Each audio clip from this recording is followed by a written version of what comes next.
hanggang ngayon talaga kinilig pa rin ako sa chat ni Amo. Si babae. Pakaisipin nyo, si babae. Kasi, dating, may pinapahanap siya sa akin na scarf. Tapos, nahanap ko din.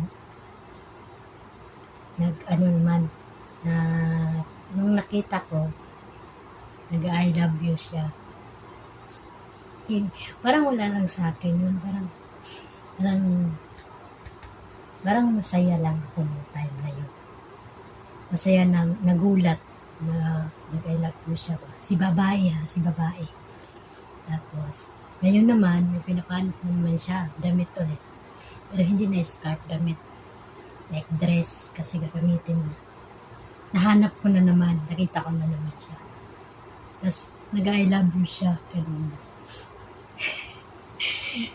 Iba talaga yung kilig ko. Iba talaga yung kilig ko. Ewan mo, hindi ko talaga maisip.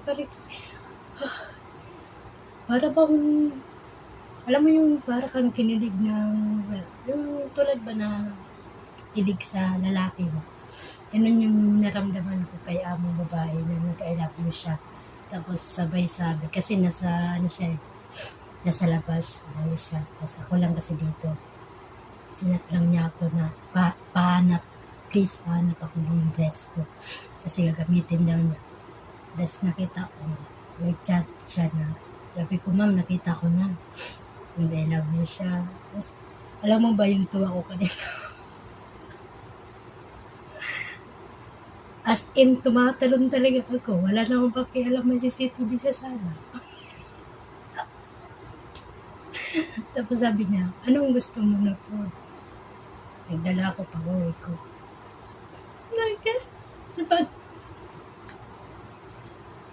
Ano yan, para lang magjawa? Basta ngayon, hanggang ngayon, kinilig pa rin talaga ako. Di ba mo ba?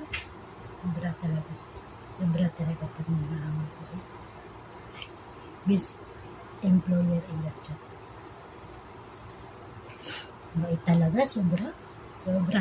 Sila may ba anong binili niya? Seafood na hipon.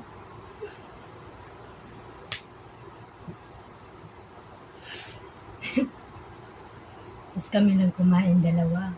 Kasi si lalaki wala, si Lola wala. Kami lang dalawa. Tawanan pa kami.